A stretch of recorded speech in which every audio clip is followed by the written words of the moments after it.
하나님께서 오늘 우리에게 주시는 말씀은 요한복음 13장 3절부터 8절까지 말씀입니다. 신약성경 169면에 요한복음 13장 3절부터 8절까지 말씀입니다.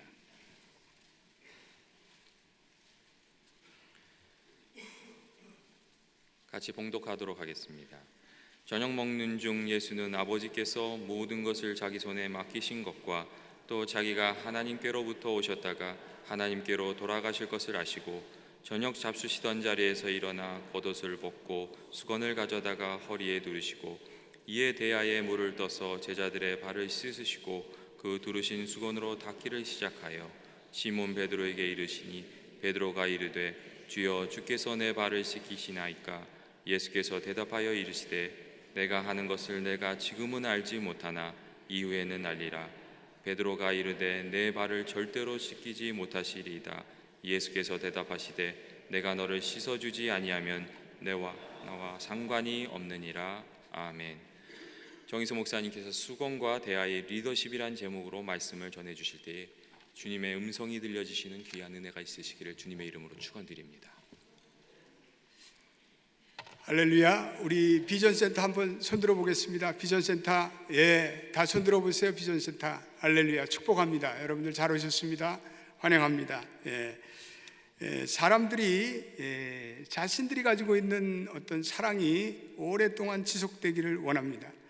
그리고 그 사랑이 아주 가슴 깊이 간직되기를 원합니다. 그래서 요즘에 젊은 사람들 혹은 또 나이 들으신 분도 그 사랑을 확인하는 방법으로 이 커플링 반지를 이렇게, 결혼 안 한 사람들도 이렇게 커플링 반지를 만들어서 끼고 다닙니다. 또 심지어는 같은 디자인의 셔츠도 입고 다니는 그런 부부들도 있습니다.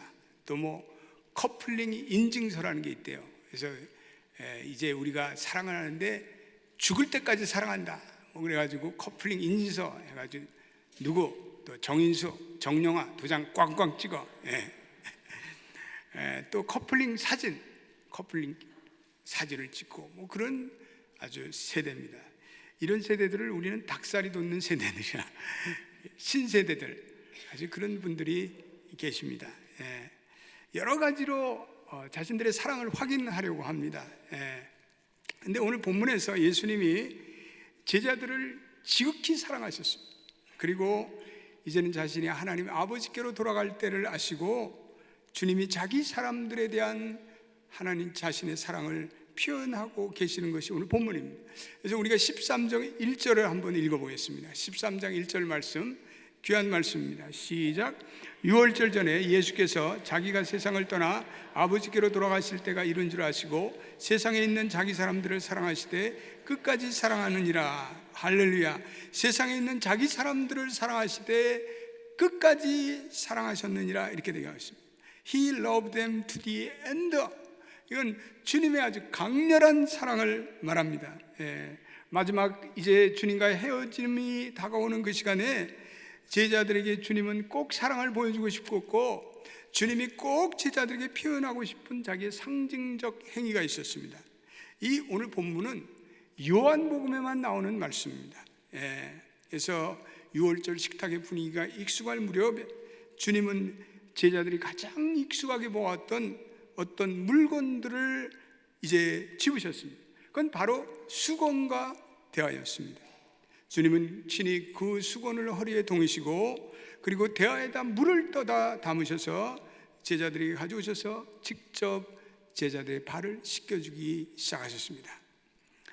예수님 당시에 이 발을 씻는 사건의 두 가지 상징, 하나는 이 손과 발을 씻는 세수대야입니다. 그리고 또 하나는 닦아주는 수건입니다. 그래서 이 대야와 수건은 당시에 노예들이 가지고 있는 물건입니다. 그러니까 당시에 이 세수대야와 수건을 보면 이거는 노예들의 도구다. 사람들은 다 그렇게 알고 있습니다. 아랫사람이 윗사람을 섬기는 섬김의 방편의 도구입니다. 예수님이 계셨던 팔레스타인 지방은 원래 먼지가 많던 사막 지방입니다. 또 사람들이 그래서 샌들이라는 간단한 신을 신고 다니기 때문에 발에 먼지가 많이 쉽게 더러워졌습니다. 그래서 이 더러워진 발을 외출을 마치면 꼭 집에 들어올 때 깨끗이 씻는 풍속이 있었습니다. 그런데 당시의 풍속에는 자신의 발을 자신이 씻는 법이 없었습니다. 그래서 그 집이 부요하면 그 집의 노예가 그 상전의 발을 반드시 씻겨 주었습니다. 노예가 없을 때는 아랫사람이 윗사람의 발을 씻겨 줬습니다. 또 남편은 아내의 발을, 아내는 남편의 발을 씻어 주기도 하였습니다. 그러나 반드시 밑에 있는 사람이 위에 사람 상전의 발을 씻겨 주었습니다. 그런데 오늘 본문에 보니까 예수님께서 이 위계 질서를 완전히 뒤집어 엎으셨습니다.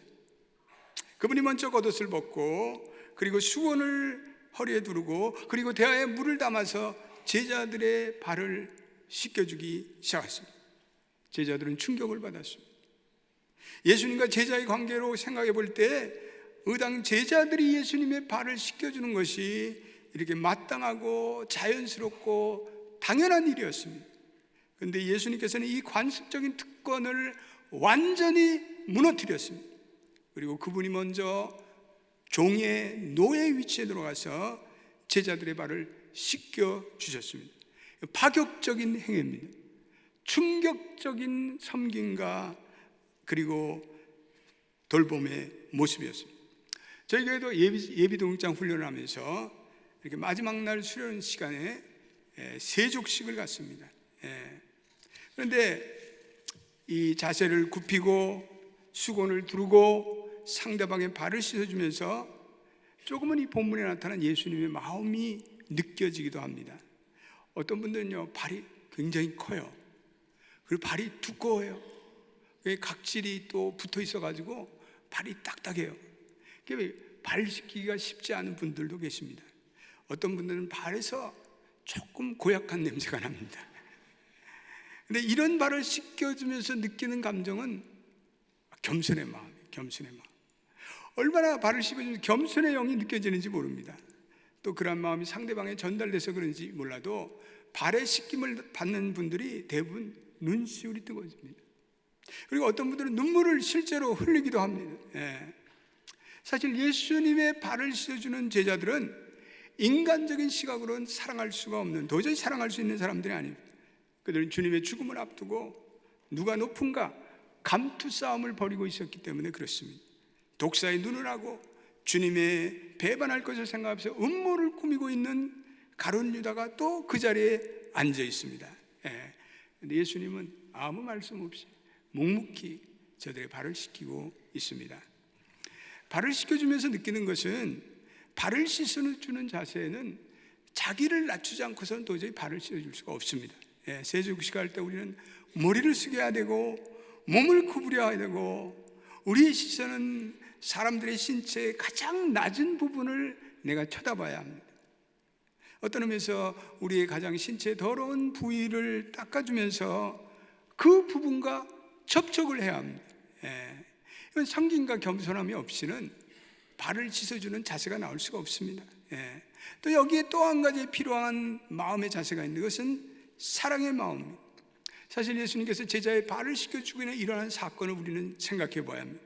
예수님이 그러면 제자들의 발을 왜 씻겼는가, 그 의미를 보다 선명히 우리는 깨달을 수가 있습니다. 제자들은 유월절 만찬이 있기 전에 예루살렘으로 돌아오는 도중에서 저희들끼리 커다란 논쟁을 벌였습니다. 예수님께서 예루살렘으로 입성하시면 예수님은 정치적인 왕이 될 것이라고 생각했습니다. 제자들은 예수님이 하신 그 놀라운 기적과 이적들을 보면서 예수님 정도면 예루살렘은 장악할 것이다, 그렇게 생각했습니다. 그래서 그들은 그 예수님을 오해하고 누가 내가 크냐 네가 크냐 자리 다툼을 하기 시작했습니다. 시기와 질투를 벌이기 시작했습니다. 심지어는 야고보와 요한의 형제는 예수님의 좌편 자리를 놓고 치열한 공방전이 벌어졌습니다. 예수님이 이제 집권하시면 누가 비서실장이 되고 누가 총리를 할 건가, 누가 이인자가 될 것인가, 누가 권력자가 될 것인가, 이런 것을 놓고 그들은 치열한 자리 다툼을 하고 있었습니다. 심지어는 이 야고보 형제의 어머니가 직접 나서서 예수님께 아들의 권력자의 로비 활동을 시작하셨습니다. 아마도 이때부터 어머니의 치맛바람이 시작된 것 같습니다. 이 모습을 지켜보던 예수님은 너무나 안타까우셨습니다. 당신이 고르는 십자가의 길을 이해하지 못하는, 그리고 세상의 자리에 다툼에 여념이 없는 저들을 향해서 너희가 정말 으뜸이 되기를 원하느냐? 그러면 먼저 섬기는 종이 되라. 이렇게 예수님은 저들에게 권면하셨습니다. 도저히 사랑할 수 없는 제자들, 예수님의 십자가의 전에 자리다툼을 벌이고 있는 그 제자들, 주님을 위로하기커녕 서로 다투며 한 자리 하겠다고 아기다툼을 벌이는 그 제자들을 볼 때 예수님의 심정은 참담했습니다. 예수님의 심정은 무너지는 듯 하였습니다. 예수님께서 이 인간들 이것밖에 안 되구나 이렇게 분노하실 수도 있는데, 그 제자들의 행태를 보면 도저히 사랑할 수 없는 그들인데 예수님은 우리와 달라졌습니다. 그리고 도저히 사랑할 수 없는 그 사람들을 오늘 세수대야와 수건으로 그들을 섬기고 사랑의 모습을 보여주고 계십니다. 여기서 우리가 또 생각해 볼 또 하나의 우리 예수님이 보여주시는 영적인 리더십의 교훈이 있습니다. 15절 말씀 보겠습니다. 15절 말씀, 시작. 내가 너희에게 행한 것 같이 너희도 행하게 하려 하여 본을 보였노라. 너희에게 행하게 하여 본을 보였노라. 내가 본을 보였노라. 여러분, 본을 보이는 것처럼 예수님의 리더십에서 가장 강력한 요소가 없습니다. 그분은 진리를 말씀하시는 것뿐만 아니라 진리를 살아 보이셨습니다. 우리에게 이런 것 저런 것 하라고 지시만을 한 것이 아니라 당신이 모범을 보이셨습니다. 그분은 우리의 앞서서 섬김의 삶을 사셨기에 우리는 그분의 본을 따라갈 수가 있습니다. 예수님의 가르침은 모호하지 않았습니다. 그분의 가르침은 삶에서 성육하시고 그리고 그 말씀대로 살아가셨습니다. 우리가 이 모범 이그젬플은 우리가 본받아야 하죠. 칭송하는 것에 그치지 않고 그 모범을 보고 인정하는 것에 그치지 않고, 그러한 모범이 줄 수 있는 가장 큰 교훈은 우리도 모범을 보이는 그 사람과 같은 동일한 모습으로 살아가는 것입니다. 할렐루야. 예수님이 말씀하고 있습니다. 내가 말하는 대로 너희도 행하고 내가 하는 대로 너희도 행하라. 내가 너희에게 진리를 가르쳤고 내가 진리대로 내가 살았다. 그러면 너희도 진리대로 행하라 라고 예수님은 우리에게 말씀하고 계십니다. 예수님의 섬김의 삶은 이론에 있지 않습니다. 예수님이 가장 싫어하는 것은 형식 논리였습니다. 그분은 자신의 몸으로 섬김의 본을 보여주셨습니다. 그분은 몸으로 부딪히며 가난한 자와 소외된 자와 천대받는 죄인들을 진심으로 긍휼히 여기시고 또 불쌍히 여기시고 사랑하셨습니다. 우리 인간 지도자들은 진두지휘하는 건 참 좋아해요. 그리고 앞장서서 일하는 건 좋아하는데 남을 섬기라면 갑자기 몸이 굳어져요. 몸이 뻣뻣해져요. 어떤 탁월한 경험이나 자기의 학문적인 깊이로 사람을 인도하는 거는요, 세상 지도자들도 다 하는 겁니다. 그러나 주님은 전혀 다른 오늘 리더십을 보여주고 계십니다. 도저히 사랑할 수 없는 그런 제자들을 끝까지 사랑하시는 전인적인 긍휼의 모습을 보여주고 있습니다. 세수대와 수건으로 본을 보이셨습니다. 그리고 나가 십자가로 본을 보이셨습니다. 그러기에 사람들은 그 사랑 앞에 가슴을 열었습니다. 세상과는 전혀 다른 섬김의 본을 보였습니다. 오늘 세상은 이런 사람들을 그리워합니다. 오늘 세상이라 할지라도 이런 사람들을 목말라 합니다. 오늘 본문에서는 우리 그리스도인들이 또한 교회의 지도자 된 사람들이 어떠한 자세로 섬겨야 할 것을 보여주고 있습니다. 모든 교회 리더들은 마지막까지 섬겨야 합니다. 일시적으로 열심히 섬기는 분들이 있습니다. 필요와 기분에 따라서 자기의 느낌에 따라서 섬기는 분들이 있습니다. 그러나 상황과 처지에 따라서 자기의 의지와 상관이 없이 어려움이 오고 마음고생이 되더라도 우리 연합교회 모든 성도들과 교회 리더들은 변함없는 사랑으로 변함없는 헌신으로 끝까지 섬기시기를 주님의 이름으로 축원드립니다. 마지막 순간이 오고 아버지께로 돌아갈 그 시간이 돌아왔을 때 마지막 예수님께서 우리에게 보여주신 것은 이건 섬김과 겸손의 모습입니다. 세상은 자기에게 불리하고 또 손해가 되면 언제든지 박차고 나갑니다. 배반합니다. 저기를 드러냅니다. 그러나 예수님은 죽음 앞에서도 변치 않는 겸손한 섬김의 모습을 보여주고 계십니다. 이러한 섬김의 모습은 세상의 피라미드 구조의 계층적 권력을 완전히 업사이드 다운하는 뒤엎는 새로운 리더십이죠. 주님은 섬김을 강조하셨습니다. 예수님께서는 가장 많은 사람의 섬김을 받는 사람이 위대한 자가 아니라 가장 많이 섬기는 사람이 위대한 자라고 그분은 우리에게 말씀해 주고 계십니다. 예수님 참다운 힘이라는 것은 위로부터 흘러내려오는 것이 아니라 아래로부터 흘러내려올 때 그것이 진정한 힘이 있다는 역설적인 리더십을 우리에게 보여주고 있습니다. 여러분, 참다운 힘이 목에 힘을 주고 그리고 어깨에 힘을 주고 그런다고 참다운 힘이 나오는 게 아닙니다. 참다운 힘이 무슨 지시를 하고 통제를 하고 또 억누르고 그런다고 오는 것도 아닙니다. 그것은 사랑과 겸손으로 오는 그러한 새로운 리더십을 우리 주님 역설하셨습니다. 또 힘이라는 것은 강함만으로 표현되는 것이 아니라 역설적으로 연약함 속에서도 올 수 있음을 강조하고 있습니다. 리더십에 있어서 연약함이라는 것이 결코 부정적인 요소가 아니라는 것입니다. 그것은 예수님께서 십자가에서 자신을 희생할 때 가장 예수님은 연약한 곳에 처하셨습니다. 능력의 사도인 사도 바울에도 그에게 말할 수 없는 고난 가시가 있었습니다. 그런데 이 약할 때 주어지는 힘의 기초가 바로 죽음을 통해서 생명이 흘러나오는 역설적인 십자가의 리더십입니다. 십자가는 죽음을 통해서 생명을 이루는 신비입니다. 십자가는 리더가 분주하게 자기 성취를 위해서 뛰는 그러한 모습이 아니라 오히려 자기를 버림으로 다른 사람에게 생명을 갖다주는 역설적인 리더십을 말합니다. 여러분, 우리가 죽지 않고 뻐둥거릴 때 그것이 우리를 살리는 것이 아니라는 것입니다.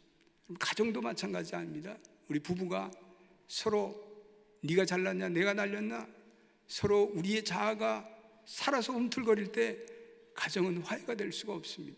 교회도 마찬가지입니다. 이 세상의 어떤 단체도 마찬가지입니다. 오히려 우리가 우리의 자아에 대해서 죽고 우리가 서로 죽고 다른 사람에게 생명을 주려 할 때 종국적으로 그것이 우리가 사는 길에 우리의 가정이 살고 우리의 교회가 살고 우리 나라가 사는 길인 줄로 믿습니다. 오늘 우리가 여기서 하나의 의문을 제기하는데 주님께서 어떻게 그러한 겸손을 보일 수 있었는가? 그분이 그리스도였기 때문에 그랬습니까? 우리는 그렇게 생각할 수 없습니다. 왜냐하면 그분도 우리와 같은 연약한 성정을 가진 인간이었습니다. 그런데 오늘 3절 말씀에 그것에 대한 어떤 힌트를 주고 있는 말씀이 오늘 우리가 읽은 3절 말씀. 우리 3절 한번 읽어보겠습니다. 시작. 저녁 먹는 중 예수는 아버지께서 모든 것을 자기 손에 맡기신 것, 또 자기가 하나님께로 오셨다가 하나님께로 돌아갈 것을 아시고, 여기 보십시오. 예수에 따른 동사들이 다 하나님과 관련이 됐습니다. 저가 하나님의 손에 맡기신 것과 저가 하나님께로부터 오셨다가 하나님께로 돌아갈 것을 아시고 그런 수건을 두르고 세수대야를 준비하셨다고 말씀하고 있습니다. 오늘 이 예수님의 섬김과 겸손행위가 강행했던 것은 그분은 하나님의 뜻이 무엇인지를 깨달았기 때문에 그렇습니다. 그분은 하나님의 뜻이 무엇인지를 잘 알고 계셨습니다. 섬김의 사람은 자신의 생각으로 살아가는 사람들이 아닙니다. 자기의 뜻으로 살아가는 사람들이 아닙니다. 섬김의 리더, 섬김의 성도들은 하나님의 뜻을 인식합니다. 하나님의 뜻을 깨닫습니다. 그러기에 다른 사람을 섬길 수 있는 마음, 그것이 잉태되는 것입니다. 세상에 많은 사람은 자기의 주체의식을 타인으로부터 찾으려고 합니다. 남이 나를 인정해주고 나를 존경해주고 거기서 내가 내 주체의식이 있다고 생각합니다. 근데 그런 사람들이 끊임없이 늘어놓는 불평은 상대방이 나를 무시했다는 거죠. 저 사람이, 저 인간이 나를 인정해주지 않는다. 그런 불평을 끊임없이 늘어놓습니다. 그러나 섬김의 삶으로 살아가는 성도는 그 주체의식을 하나님과의 관계성에서 찾습니다. 그러므로 섬김의 삶을 살아가는 하나님의 백성들은 사람들의 칭찬이나 인기나 그리고 인정으로부터 자유스러워질 수가 있습니다. 저도 사역을 하면서 또 그런 유혹을 자주 받습니다. 아마 교회 리더들이 아마 그런 유혹을 다 받을 거예요. 사역이 잘 되어가지 않고 풀려나가지 않을 때 사람들이 나를 무시하는 게 아닌가, 나를 왜 따라주지 않을까, 내가 내 어떤 리더십만큼 인정을 못 받는다고 생각합니다. 그때 우리가 갖는 유혹은 이런 거예요. 나를 좀 인위적으로 이렇게 드러내려고 하는 겁니다.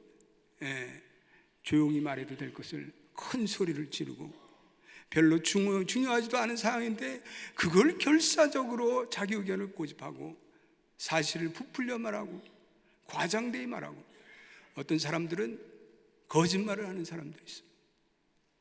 거짓말을 해요.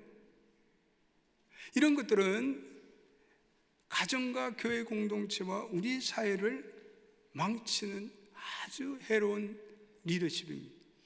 오늘 이런 것들은 예수님이 보여주는 리더십과는 거리가 멉니다. 이건 다 세상 사람들에게 인정과 유혹을 받으려는 잘못된 생각으로부터 출발된 리더십입니다. 우리가 다 연약합니다. 그래서 우리는 그러한 유혹을 받기가 쉽습니다. 그러나 하나님 나라에서 주체의식은 전혀 다릅니다. 우리 섬기는 자로서 우리 인생의 불확실함을 느낄 때, 우리는 불안정함을 느낄 때, 또 우리가 길을 잃었을 때 우리는 전심을 다해 우리는 하나님께로 나가야 합니다. 하나님의 뜻과 하나님의 의지를 알기 위해 우리는 최선을 다해야 합니다. 하나님만이 우리의 리더십의 원천이 되고, 하나님만이 우리의 사랑의 원천이 되고, 하나님만이 우리의 능력의 원천이 될 줄로 믿습니다. 따라서 합시다. 하나님만이 나의 리더십의 원천이 되신다. 제가 30년 목회하면서 결론이, 하나님만이 나의 리더십의 원천이 되시고 사랑의 원천이 되시고 능력의 원천이 되십니다. 우리의 진정한 주체의식은 우리가 하나님의 뜻을 알고 하나님 안에서만 경험할 수 있다는 사실입니다. 예수님의 제자들은 예수님을 3년 동안 따라갔지만 그들은 피상적으로 예수님을 이해했습니다. 그리고 무지했습니다. 그리고 그들은 하나님의 뜻보다는 자기의 욕심을 채우기에 급급했습니다. 그러한 마음 상태에서 열려지는 열매란 결국은 과열의 경쟁입니다. 시기입니다. 질투입니다. 그래서 자기의 리더십에도 상처를 입고 공동체도 아픔을 주고 공동체도 분열을 주는 경우가 얼마나 많습니까? 유명한 영성학자 리차드 포스터는 우리에게 이 겸손이 임하기가 너무나 어렵기 때문에 우리가 가장 훈련받을 것이 섬김의 훈련이다 라면서 그는 이런 섬김의 훈련을 제안합니다. 숨은 섬김을 들으십시오. 따라서 합시다. 숨은 섬김을 들읍시다. 이 숨은 섬김이라는 것은 보이지 않는 곳에 섬기라는 것입니다. 사람들은 자신의 섬김이 드러나는 것을 본능적으로 원합니다. 근데 우리가 숨은 섬김을 드릴 때 우리의 교만에 치명적인 타격을 주며 우리의 육신의 사악한 성정을 훈련시키는 좋은 유익한 훈련이 이 숨은 섬김을 드리는 것입니다. 익명의 사랑을 하라는 것입니다. 익명의 헌신을 하라는 것입니다. 익명의 섬김을 하라는 것입니다. 익명의 도네이션을 하라는 것입니다. 그것이 다 우리의 겸손을 훈련시키는 일입니다. 우리가 숨은 섬김을 드릴 때 우리는 하나님의 더욱더 사랑과 자비를 느낄 수가 있습니다. 작은 섬김을 드리라는 거죠. 우리가 라이드를 주는 일, 또 어려움에 빠진 분들의 자녀를 돌봐주는 일, 심부름 해주는 일, 아픈 사람들을 가서 죽을 써주는 일, 그런 일, 작은 섬김입니다. 큰 섬김은 잠시 동안의 큰 희생이 계속 요구됩니다. 그러나 작은 섬김은 지속적인 희생이 요구됩니다. 이런 작은 기회는 우리의 삶에 쉴 새 없이 찾아옵니다. 우리의 영의 세계는 무슨 큰 일을 하거나 큰 영을 받아도 되는 것이 아니라 이런 작은 세계에서 우리가 드리는 작은 헌신에 우리의 영의 성장이 있습니다. 작은 섬김은 우리에게 이외의 하나님의 축복과 그리고 하나님의 은혜로 우리를 인도합니다. 오늘 우리 14절 말씀도 한 번 더 읽어보겠습니다. 시작. 내가 주와 또는 선생이 되어 너희 발을 씻었으니 너희도 서로 발을 씻어주는 것이 옳으니라. 예. 오늘 이 세수대와 수건의 세족의 리더십으로 오늘 저와 여러분들을 부르고 있습니다. 우리 모든 교우들이, 우리 교회 모든 리더들이 이러한 세수뚜껑, 세수대야에 물을 더 담고 그리고 수건을 두르고 우리의 교우의 발을 섬긴다면, 내 이웃의 발을 겸손히 씻겨준다면, 그리고 아내가 남편의 발을 남편이 아내의 발을 이런 마음으로 섬겨준다면 오늘 주님께서 17절에 말씀하신 너희는 참으로 복되다는 말씀이 이루어질 줄로 믿습니다. 오늘은 성찬의 떡과 잔을 받는 주일입니다. 우리가 성찬의 떡과 잔을 받을 때 저와 여러분들에게 겸손의 영이 임하시기를 축원합니다. 주님의 십자가를 묵상하는 가운데 섬김의 영이 임하시기를 축원합니다. 내지는 우리가 공동회로의 새로운 일꾼을 뽑는 날입니다. 또 우리 12월은 각 기관에서 많은 우리 임원들을, 새로운 임원들을 뽑는 날입니다. 우리 연합교회는 이런 겸손과 섬김의 리더십을 가진 분들이 많이 나타나는 것이 우리 연합교회 유일한 소망입니다. 이러한 분들이 우리 교회를 잘 이끌어 나가신다면 연합교회의 진정한 미래의 소망이 아름답게 동토할 줄로 믿습니다. 기도하겠습니다. 하나님, 오늘 주님께서 허리에 수건을 두르시고 대야에 물을 담아 제자들에게 가져오셨습니다. 그리고 직접 그들의 발을 씻기셨습니다. 주님은 노의 자리로 내려가셨고 종의 자리로 내려가셨습니다. 이 놀라운 섬김은 충격적이고 파격적인 행위입니다. 주님께서 이 모습을 우리에게 보여주시며 우리도 그렇게 살 것을 욕망하고 있습니다. 우리 모든 연합의 성도들은, 연합의 교회 리더들은 변함없는 헌신과 변함없는 섬김과 겸손으로 우리 하나님 나라를 섬기며 하나님 나라의 영광 돌리게 되기를 원합니다. 오늘 주님이 보여주시는 섬김과 겸손의 모습으로, 사랑의 모습으로 살아가는 교우들이 많아질 때 이 연합교회의 환한 미래가 동토할 줄로 믿습니다. 예수님의 이름으로 기도드립니다. 아멘.